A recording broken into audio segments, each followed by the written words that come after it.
Hello again, this is part 2 to my video series explaining what occupational therapy is and how it can benefit church and religious organizations. Before we get started on this video, I want to put out a disclaimer that in all of the things I'm talking about are my opinion. If you disagree with them, that's fine. You can put that in the comments below. We can talk about it.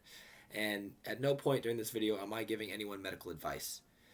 Everything that I'm saying is, like I said, is my opinion. Please don't take it as medical advice. Anyway, let's get started. For this part of the video series, I want to discuss specifically what occupational therapists could do to help religious organizations and the people a part of them.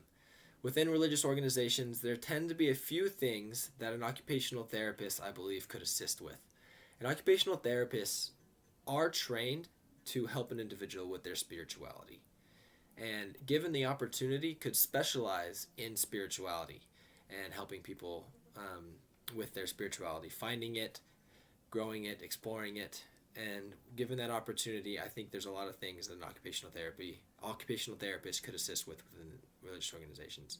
The first one I want to talk about is mental health. And there's two aspects I believe an occupational therapist could assist with mental health within the confines of a religious organization.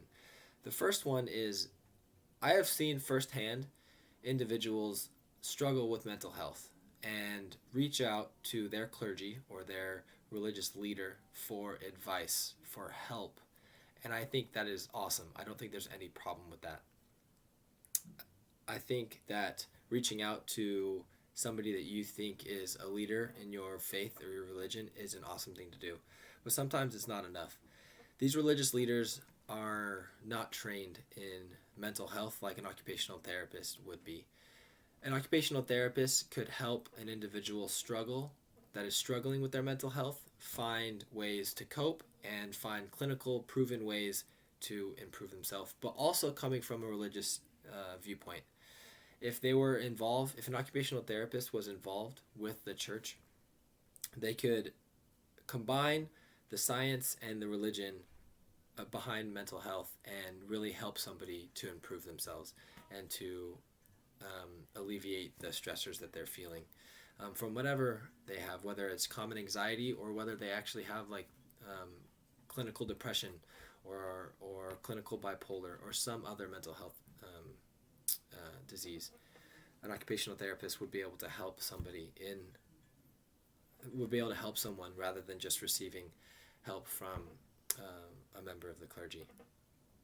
And I really think that it would also help alleviate the stigma that is behind mental health. A lot of people are afraid to admit if they have some sort of mental health issue. Everybody needs mental health treatment. Our mental health is just as important as our physical health, and addressing it regularly is very important. It's really easy to see I cut myself or I hurt myself. I know how to physically fix that. But our mental health is much more difficult. And integrating occupational therapy into religious organizations could help alleviate that stigma, could help people understand why mental health is so important. The last thing, really quickly, that I think occupational therapy could really help with is addiction recovery. Interestingly enough, addiction recovery programs are almost always rooted in religious organizations, and almost all addiction recovery programs focus on a higher power to overcome their addictions. And having somebody trained in helping people overcome addictions with clinical experience and with schooling like an occupational therapist, having them attached to a religious organization to really help individuals overcome their addictions would be so much more beneficial than relying on those without that experience. That's it for this video. Please stay tuned. There will be a part 3 exploring more reasons how an occupational therapist could be beneficial within a religious organization. Thanks. Please leave a comment in the comment section below. Leave a like so this video can reach as many people as possible. I'll see you later.